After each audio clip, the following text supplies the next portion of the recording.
Did you ever stop to wonder that your use of the web daily, your sharing of information online, is causing a dramatic change in culture?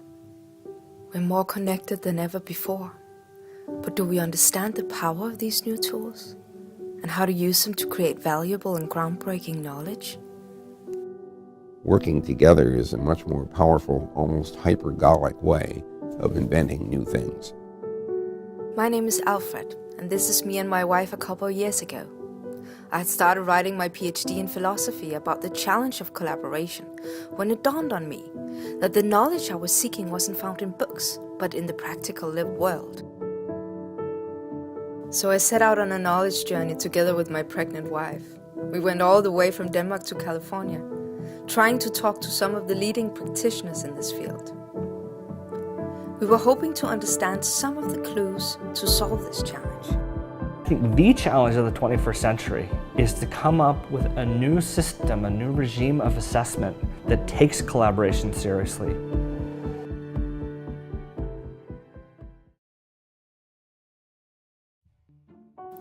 We start our journey off by exploring what kind of learning and learning culture we need to fit a future yet unknown. The world has really shifted from a world that's about content to being a world that's about context. And in some ways, all of the notions of stability around knowledge are starting to break down. This is Douglas Thomas. My wife had gotten his book, A New Culture of Learning, as a present for Christmas.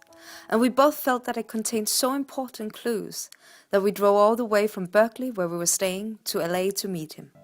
What we're doing in our classrooms today essentially is training our students for jobs of the 19th century. We've just taken 200 years to perfect that. That idea of mechanistic learning has what's basically held sway in the classroom for the past 200 years. It works extremely well if you have a world that isn't changing very much. If knowledge is very stable, then the idea of transferring knowledge from one person to another, teacher to student, is actually remarkably effective. Now, the problem is, when you live in a world where that information is changing all the time, eventually the speed of change is going to outstrip our ability to transfer it. So if repetition is no longer durable, how do we acquire knowledge that's valuable?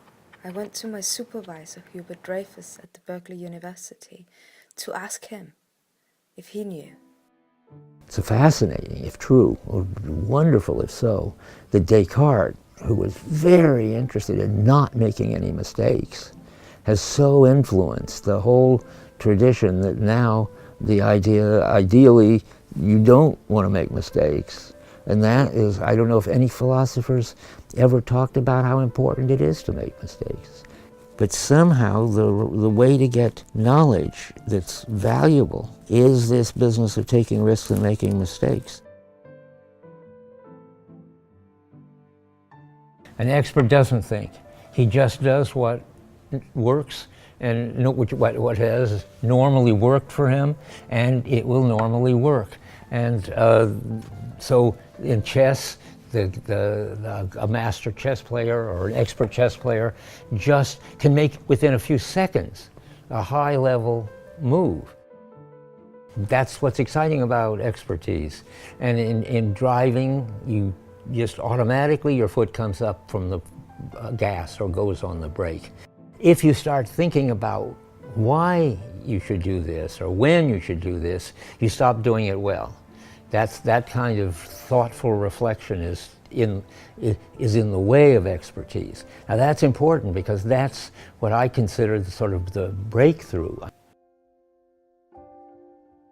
Every piece of knowledge functions both as explicit and tacit. For most of the life of the educational institution, the tacit has been ignored and the explicit has held sway. That is, the thing you can know, you can talk about, you can transfer, you can transmit. The denotative aspect of what we know. And our belief is that in the 21st century, the tacit is becoming increasingly important. You've always had both, but the balance between the two has somewhat shifted.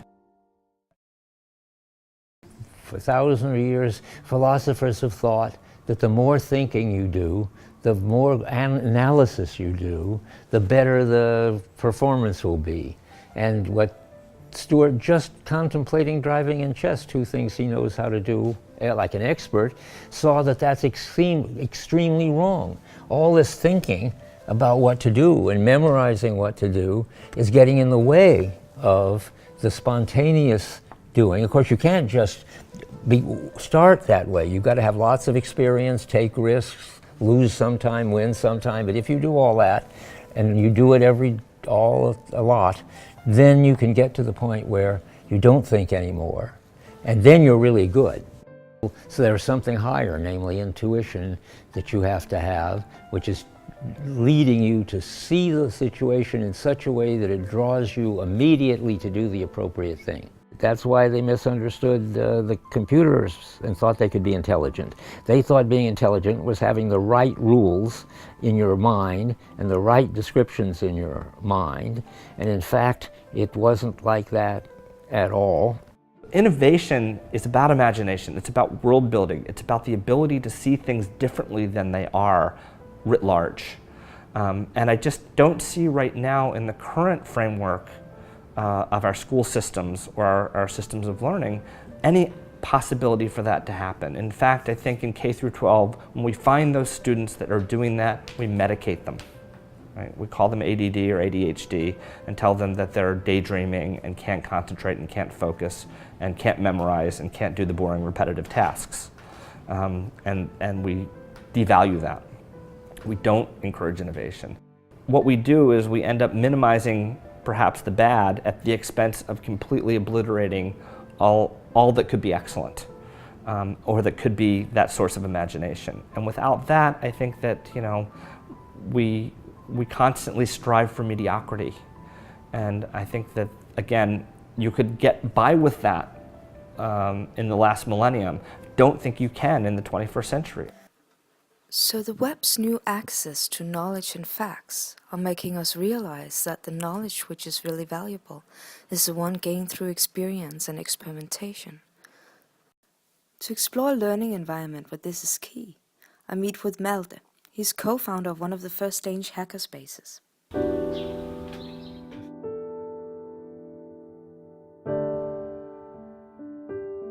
Jeg startede biologigaragen af flere årsager. Dels var jeg frustreret omkring nogle af de ting, jeg oplevede på universitetet.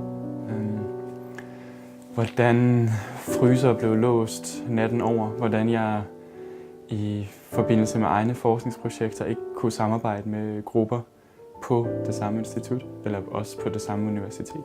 Hvordan diskussionerne over frokosten og mellem vejledere var mere, hvordan man skulle få blevet publiceret, og hvordan man skulle få forskningsmidlerne, end reelt, hvad de førte til, hvilke perspektiver forskningen havde. Og så savnede jeg et rum, hvor jeg selv kunne gå ind og teste, og bygge og lege og eksperimentere. Biologigaragen is situated inside the open lab, Labitat.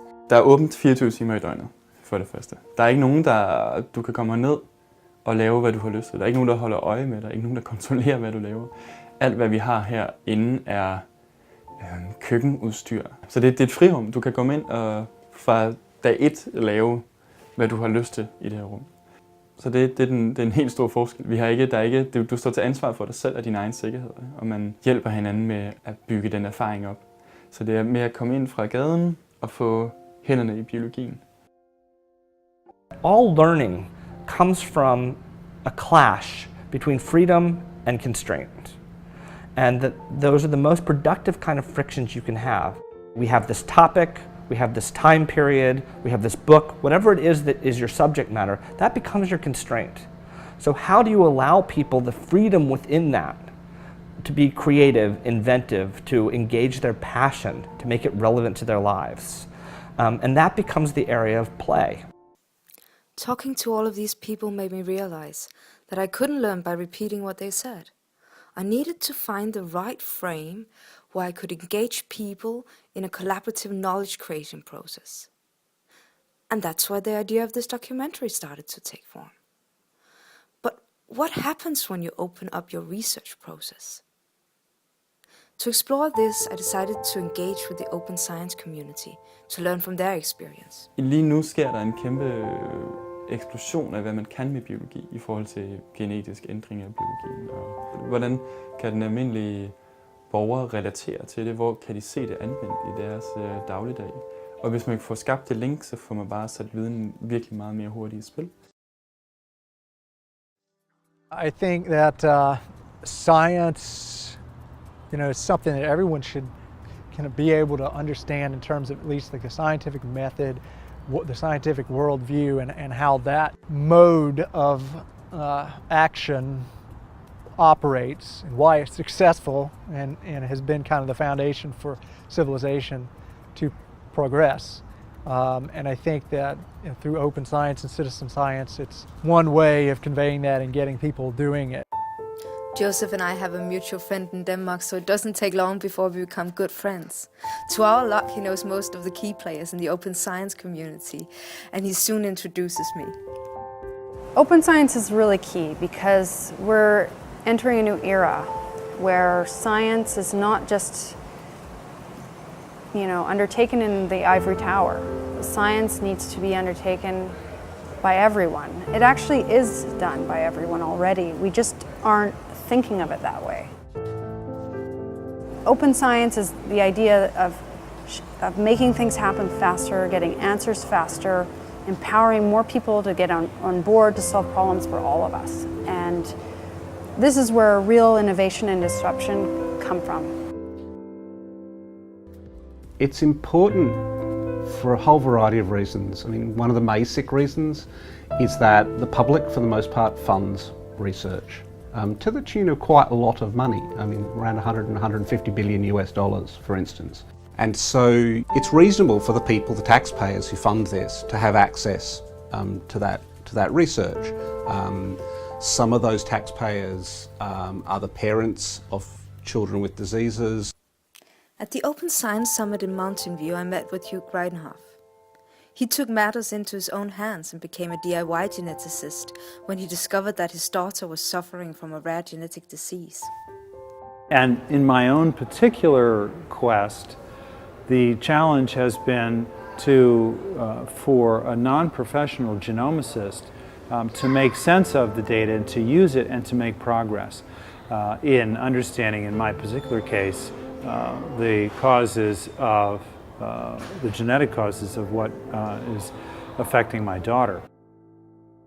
Or they have family members with conditions they'd like to learn more about, or they have conditions themselves that they'd like to learn more about. So having access to real research literature is a real value to them over trusting summaries or other information on the web which might not be up to scratch. Certainly won't be up to date in many cases. How many patients have turned to me and said, when are we going to have a solution? When my sister's dying, my mother, do we have a cure coming?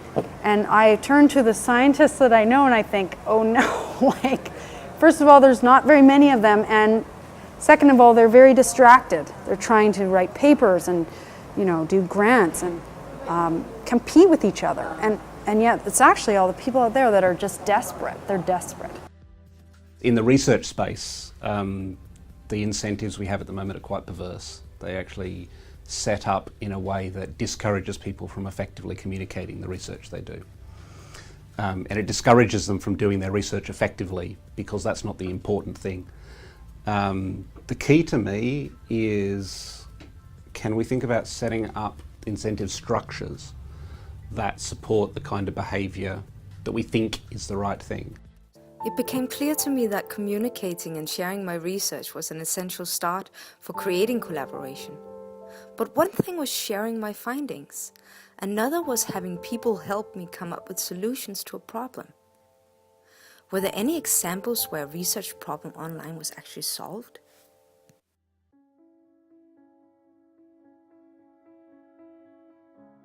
Best research